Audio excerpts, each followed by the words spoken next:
Bonjour ou bonsoir, selon l'heure à laquelle vous me suivez. Vous allez encore être bénis par cette émission, mon témoignage de tout pour l'Évangile. Nous poursuivons avec notre rubrique Pourquoi je n'en veux pas à Dieu. Ainsi dit, je ne suis pas seule, je suis avec Alison. Comment allez-vous, Alison? Dieu fait grâce, ça va, merci. Je suis très contente de vous recevoir et j'ai hâte de vous entendre. Parlez-nous de votre histoire. Mon histoire, je vais être bref. Un certain 17 janvier, tout d'abord, ça a commencé quand mon père et ma mère ont divorcé.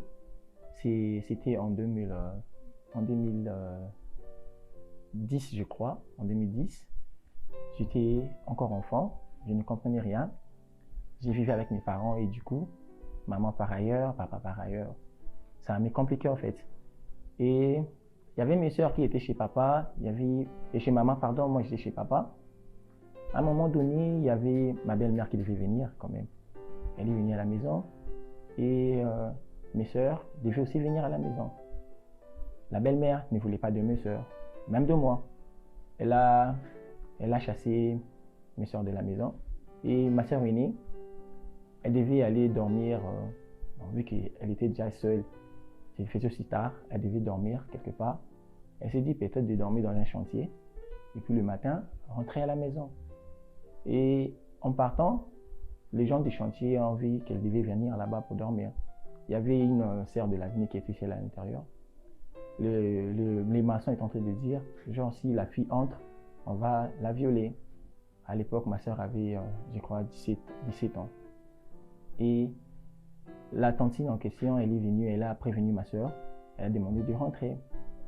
Non seulement ça, comme Dieu prévoit ces choses, notre soeur, elle avait 16 ans, du coup elle était enceinte par rapport à cette situation, et papa n'était plus là, maman n'était plus là, papa n'était plus là et tout. Elle était maintenant enceinte. Et moi, j'étais maintenant chez papa.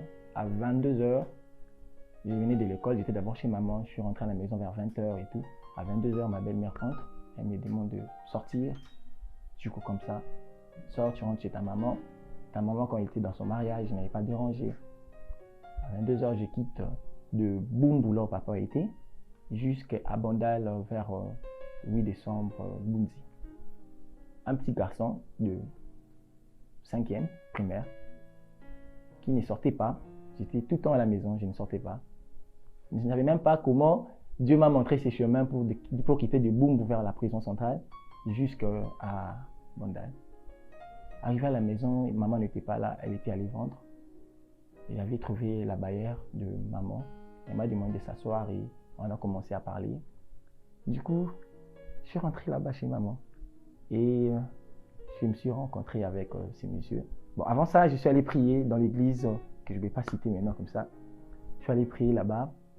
Et quand je suis sorti dehors, j'ai vu ce monsieur en train de m'appeler et puis il m'a ramené dans une maison. Et il commençait à me parler de la vie de l'homosexualité et tout. Et je savais que ça existait, mais je ne savais pas que moi aussi je pouvais faire ça. Je l'ignorais en fait. Et ce monsieur a commencé à me parler de ça. Ignorant que j'étais, je me suis laissé faire. Je me suis laissé faire et tout. Et après, ça a commencé à m'attirer des relations, des amis et tout.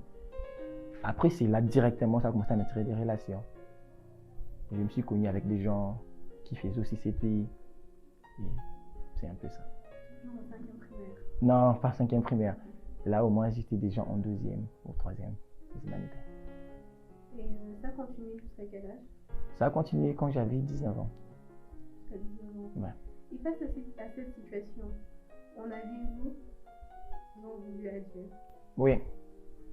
Pourquoi? Parce que je me disais que l'église, c'est là où on vient se réfugier, non?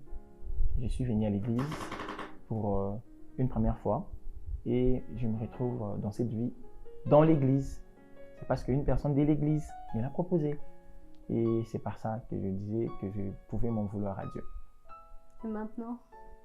Et maintenant, non. Et pourquoi tu n'en veux plus à Dieu?